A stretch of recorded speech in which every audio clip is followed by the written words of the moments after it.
राष्ट्रकवी रामधारी सिंग दिनकर हे श्रीमद भगवद्गीता रहस्य या मौलिक ग्रंथावर आपलं मत प्रतिपादन करताना म्हणतात, श्री भगवद्गीता एकदा कर्मयोगी श्रीकृष्णाच्या मुखातून आपण ऐकली आणि दुसऱ्यांदा त्याचे खरे निरूपण लोकमान्य टिळकांनी केले. खरोखर या अद्वितीय ग्रंथात कर्मयोगाची जी समीक्षा मांडली आहे, what is कर्मयोगा in its truest sense, याचं जे क्लोज इन्व्हेस्टिगेशन या कर्मयोगेश्वराने केलं आहे, गीतेचं जे परीक्षण केलं आहे, त्याला तोड नाही.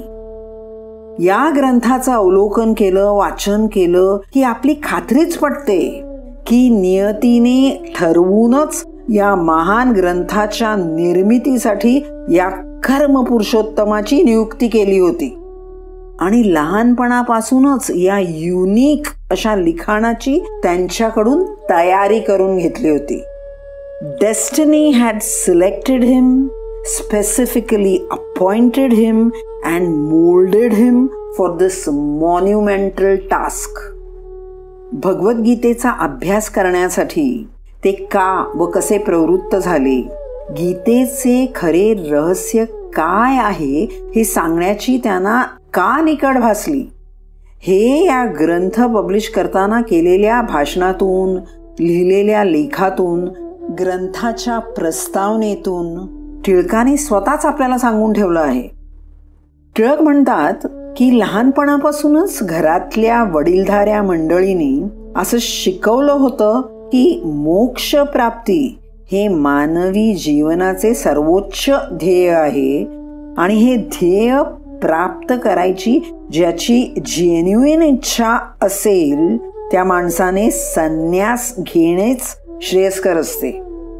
कारण अगदी खरं धार्मिक आध्यात्मिक असं जीवन आणि वास्तविक जीवन, द टू आर इनकम्पॅटेबल.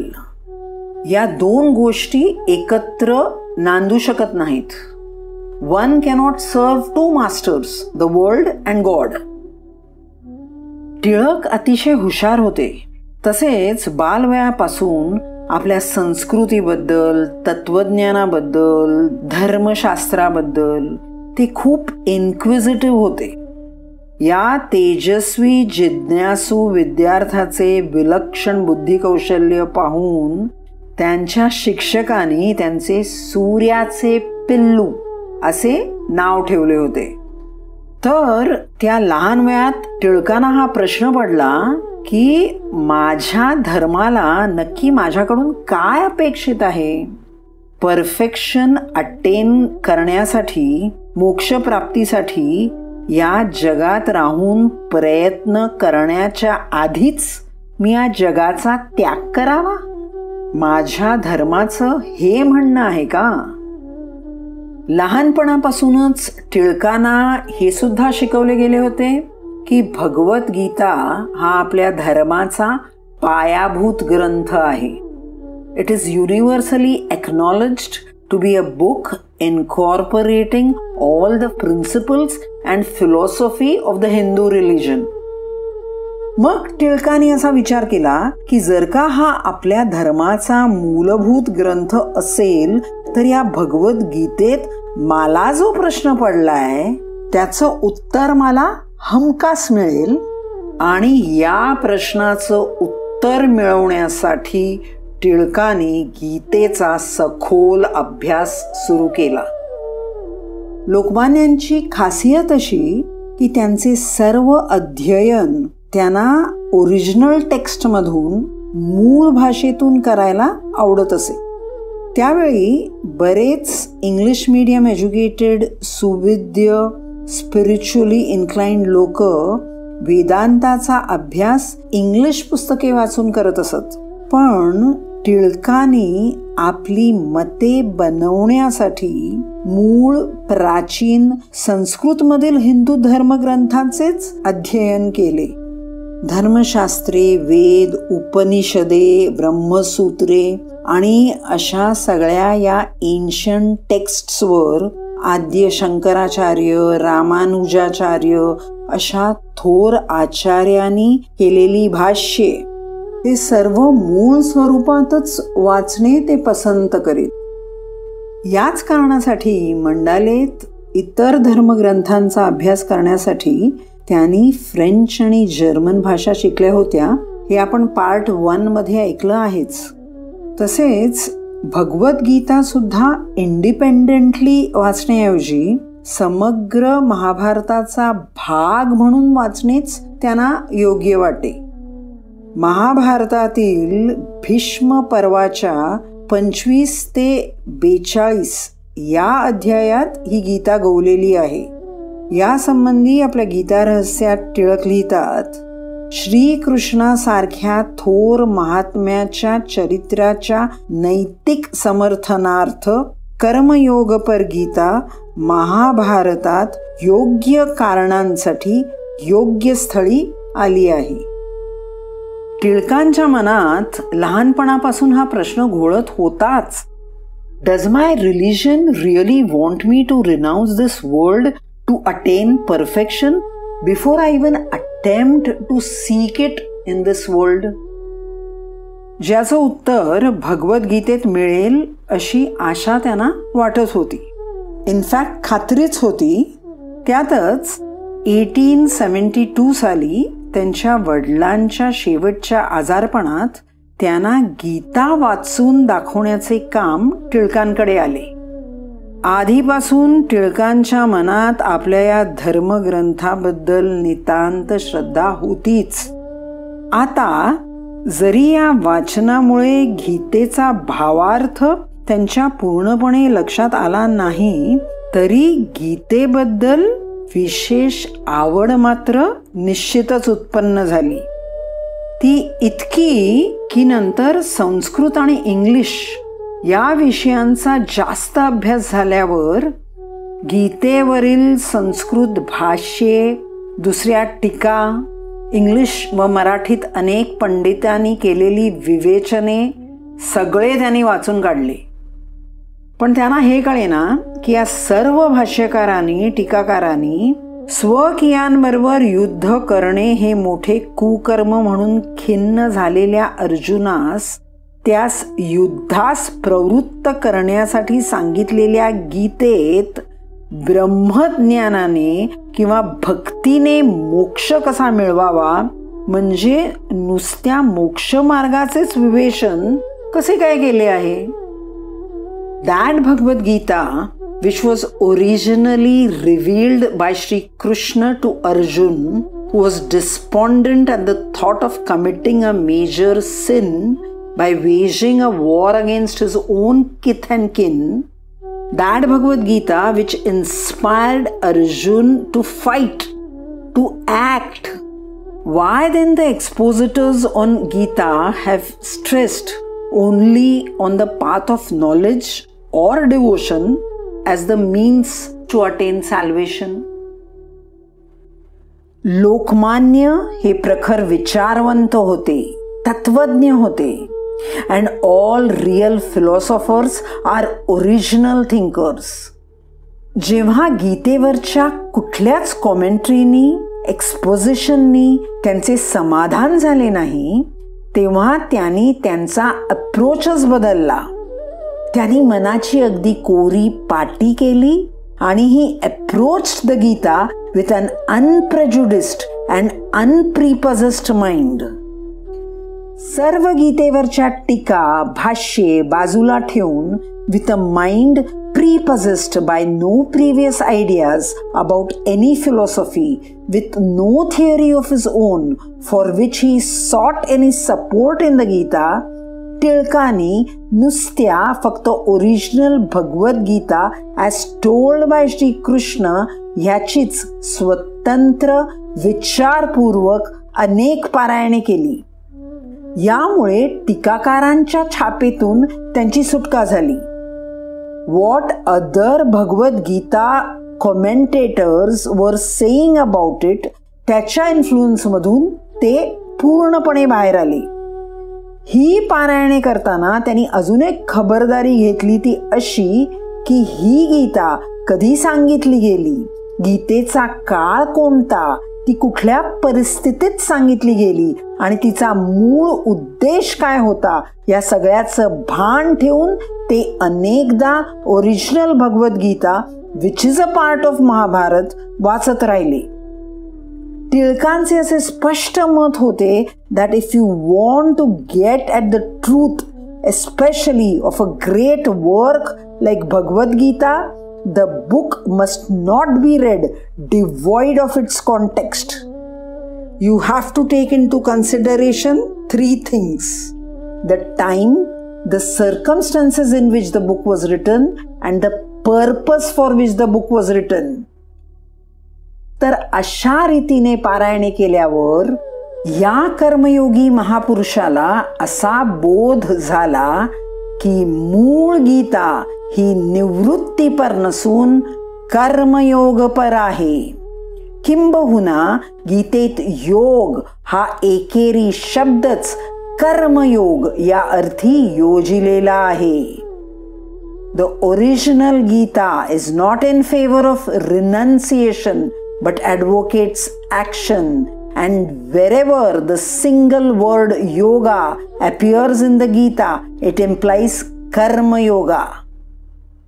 आणि असे हे कर्म कुठपर्यंत करावे, तर आणखीन एक महत्वाचा मुद्दा टिळकांच्या लक्षात आला, ज्यावर Tilak deferred with almost all commentators, and that was that the Gita enjoins action even after the perfection in Jnana and Bhakti is attained. आत्मसाक्षात्कार झाल्यावर सुद्धा अशा आत्मज्ञानी माणसाने लोकसंग्रहासाठी for the welfare of humanity निरंतर कर्म करायलाच हवे. महाभारताच्या अभ्यासाबरोबर लोकमान्य वेदांत सूत्रे, उपनिषदे आणि वेदांत शास्त्रावरील इतर संस्कृत व इंग्लिश ग्रंथांचा अभ्यास करत होते. या सर्व अभ्यासाने त्यांचे हेच मत दृढ झाले की the original Gita does not propagate renunciation but advocates action. टिळकांचा व्यासंग एवढा दांडगा होता की LLB करताना, वकिलीचा अभ्यास करताना सायमल्टेनियसली 50हून अधिक ग्रंथांचा ते एकाच वेळी अभ्यास करत होते. आणि अशा सर्व ग्रंथांच्या अवलोकनाने त्यांचे हेच ओपिनियन स्ट्रेंथन झाले. हे मत दृढ झाल्यावर ते लोकांपर्यंत पोचवण्यासाठी आणि त्यावर अधिक चर्चा होण्यासाठी टिळकांनी या विषयावर सुमारे 1902 to 1904 4-5 जाहीर व्याख्याने दिली. विद्वान मित्रांबरोबर यावर खूप डिस्कशन केलं, बऱ्याच गोष्टी डिबेट केल्या आणि या सगळ्या उहापोहानंतर गीतेतील प्रतिपाद्य विषय हा प्रवृत्तीपरच आहे या कन्क्लुजनला ते पोचले. आणि हे मत कायम झाल्यावर ते लिहून काढण्याचे त्याने ठरवले. आणि अशी ही गीतेवर कर्मपर कॉमेंट्री लिहिताना ती कशी असायला हवी, लिहिताना काय काळजी घेतली पाहिजे, याबद्दल सुद्धा ते अगदी क्लिअर होते. एका प्राचार्यांशी बोलताना लोकमान्य म्हणाले होते, गीतेचा अर्थ देशकाल वर्तमानानुसार मुळास धक्का न लावता केला पाहिजे. गीता हे सर्व उपनिषदांचे सार आहे, म्हणून त्यावर प्रचलित असलेल्या भाष्यांकडे फारसे लक्ष न देता मूळ उपनिषदकारांचा हेतू, गीतेचा हेतू व देशकाल वर्तमानानुरूप भासलेली जरुरी या सर्वांचा विचार करूनच गीतेचा अर्थ करणे अत्यंत आवश्यक आहे. थोडक्यात गीता इंटेन्सिव्हली स्टडी करताना, गीतेची पारायणे करताना ज्या गोष्टी लोकमान्य टूक इन टू कन्सिडरेशन, त्याच गोष्टींची खबरदारी ते स्वतः गीतेवर भाष्य करताना घेणार होते. या लोकमान्यांनी केलेल्या कॉमेंट्रीतील गीता रहस्यातील बोधाचे सार आणखीन विस्तृतपणे आपण पार्ट 3 मध्ये ऐकूच. पण आता एक ज्येष्ठ अभ्यासक ज्यांचे इतिहास क्षेत्रातील योगदान फार मोठे आहे, त्यांनी या ग्रंथावर केलेलं भाष्य आपण इथे ऐकू. इतिहास तज्ञ आणि भारत इतिहास संशोधक मंडळाचे अध्यक्ष आदरणीय प्राचार्य डॉक्टर श्रीमा भावे यांचे गेल्या आठवड्यातच 7 ऑक्टोबरला दुःखद निधन झाले. यांनी रिसेंटली गीता रहस्यावर एक थॉट प्रोव्होकिंग आर्टिकल लिहिलं होतं. त्या लेखाचा शेवट त्यांनी अतिशय मौलिक अशा विचारांनी केला आहे. श्री भावे लिहितात, गीता रहस्य त्यावेळच्या तरुण पिढीत अतिशय लोकप्रिय झाले आणि त्यातील शिकवण काही ना काही प्रमाणात त्यावेळच्या प्रत्येक सुशिक्षिताच्या वर्तनात उतरली यात शंका नाही. केवळ गीतेचा अभ्यास करण्याचा नव्हे तर एकूणच प्राचीन तत्वज्ञानाचे आकलन कसे करून घ्यावे, how to understand and interpret the ancient philosophical texts याचा आदर्शच टिळकांनी रहस्याच्या रूपाने लोकांसमोर ठेवला. गोळीबंद विचार, a thought bullet that hits the bull's eye and creates the desired impact. हा कसा असतो व तो नेमक्या शब्दात कसा मांडता येतो. प्राचीन संस्कृती ही केवळ संग्रहालयातली वस्तू नसून our ancient cultural heritage is not something that is kept in a museum. तर त्यातून तरुण सुशिक्षितांनी घ्यावीत अशी तत्वे व उदाहरणे, प्रिन्सिपल्स अँड एक्झाम्पल्स कशी निवडावीत याचे मार्गदर्शन रहस्यातून मिळते. गीता रहस्याचा आणखीन एक विशेष म्हणजे पारंपरिक विचार आधुनिकांना समजावा. For the modern to understand the traditional त्यांनी निर्माण केलेले नवे शब्द आणि त्या तत्वज्ञानाची केलेली तर्कशुद्ध मांडणी. Philosophy put forward in such a way that would appeal to logic and reason. याचा परिणाम असा झाला की पाश्चात्य तत्वज्ञान ज्या व्यासपीठावरून भारतीयांनी तपासायचे ते व्यासपीठ तयार झाले. This resulted in creation of a platform from which Indians could examine western philosophy. तर गीतेची खरी शिकवण काय आहे हे जनमानसापर्यंत पोचवायचे हे या राष्ट्रपुरुषोत्तमांनी ठरवले खरे, पण त्यांच्या असंख्य सार्वजनिक कामांच्या व्यापात हे काम दिरंगाईवर पडत गेले. टिळकांना त्यांच्या स्वभावाप्रमाणे हे कार्य नीट, methodically, meticulously giving accurate details of all related references and enumerating at length why he differs in opinion with other commentators and translators. Why is he saying what he is saying? Citing ample proof from ancient texts. असं सर्व बाजूनी परिपूर्ण, leaving no scope for any doubt or confusion in the mind of the reader, असे हे लिखाण करायचे होते. आणि आपण सर्व जाणतोच या सगळ्याला प्रचंड मेहनत घ्यावी लागते आणि also it is very very time consuming. Gita रहस्याच्या प्रस्तावनेतून टिळक सुद्धा आपल्याला हेच सांगतात. त्यांचं हे भाष्य गीता रहस्याच्या अफाट आवाक्याचेच निदर्शक आहे. यासंबंधी टिळक म्हणतात, हल्ली उपलब्ध होणारी भाष्ये, टीका किंवा भाषांतरे यात न स्वीकारलेले हे गीता तात्पर्य नुसते म्हणजे पूर्वीच्या टीकाकारांनी ठरवलेले तात्पर्य आम्हास का ग्राह्य नाही, एक्सेप्टेबल नाही याची कारणे न दाखविता पुस्तक रूपाने प्रसिद्ध केल्यास पुष्कळ गैरसमज होण्याचा संभव होता. आणि सर्व टीकाकारांच्या मतांचा संग्रह करून त्यातील अपुरेपणा सकारण दाखवण्याचे आणि गीता धर्माची इतर धर्मांची किंवा तत्वज्ञानांची तुलना करण्याचे काम बऱ्याच प्रयासाचे असल्यामुळे तेही थोडक्या काळात नीट उरकण्यासारखे नव्हते.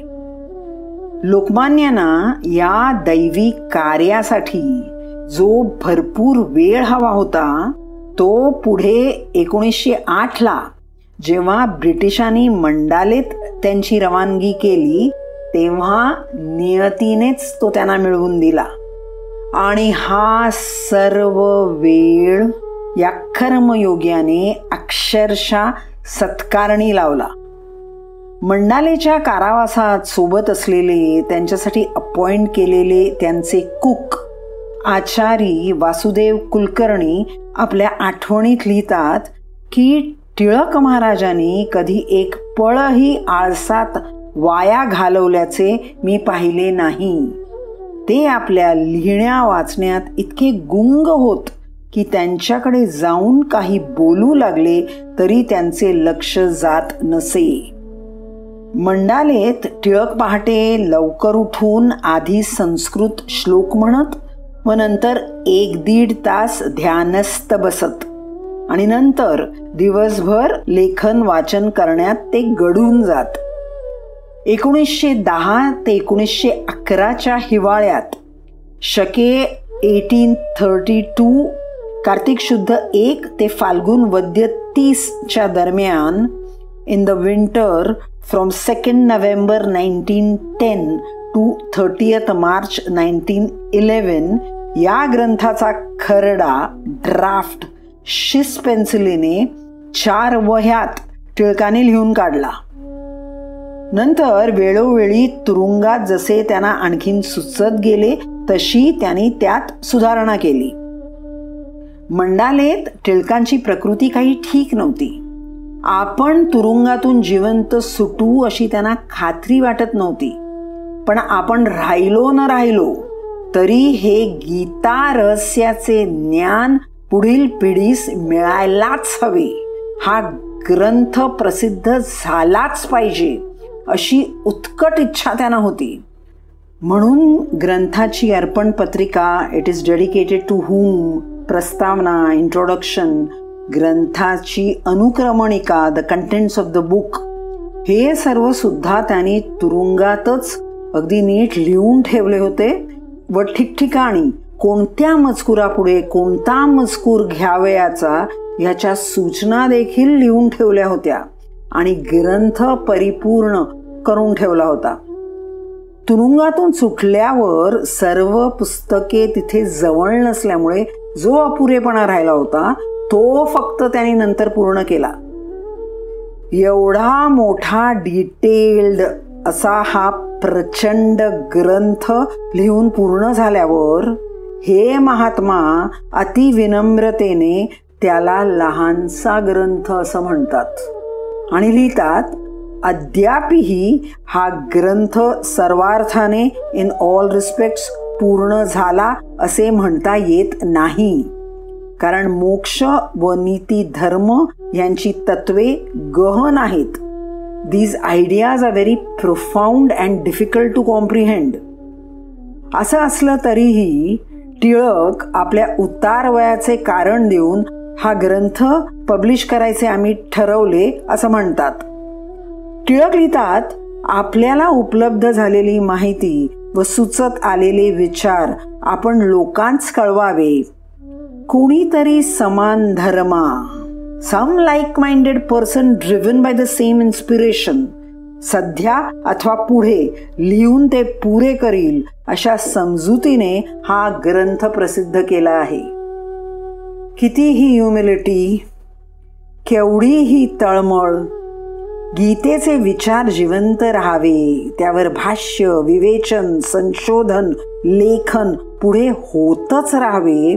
The idea should keep on developing further, अशी प्रांजळ इच्छा आणि असा हा आपले सर्वस्व ओतून लिहिलेला ग्रंथ टिळक अर्पण कोणाला करतात?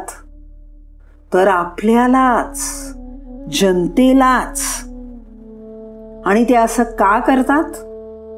गीता रहस्याच्या संस्कृतमध्ये लिहिलेल्या अर्पण पत्रिकेत हा ग्रंथ आपण सर्वांना अर्पण करताना टिळक म्हणतात की भगवान श्री हरीने अर्जुनाला गीतेत सांगितलं आहे की हे कौंतेय, तू जे जे करतोस, जे खातोस, जे हवन करतोस, जे दान करतोस, जे तप करतोस, ते सर्व तू मला अर्पण कर.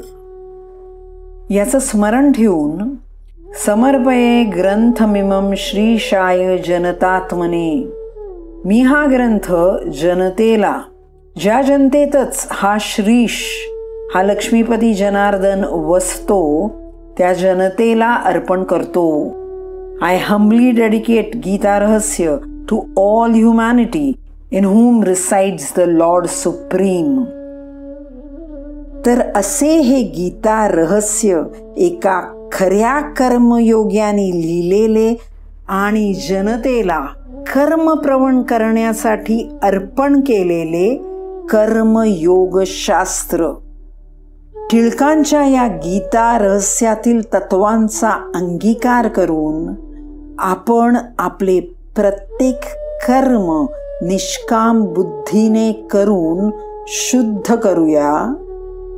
आपल्यातल्या जनार्दनाला शोधून काढूया आणि या जनार्दनाची भेट झाल्यावर सुद्धा निरंतर कर्म करतच राहूया. गीता रहस्य या टिळकांच्या प्रेरणादायी शाश्वत अशा स्मारकाने आपण हे अशाश्वत जग कम्फर्टेबली तरून जाऊया. जय जय रघुवीर समर्थ, जय जय रघुवीर समर्थ. ओम श्री स्वामी समर्थ. Mm-hmm.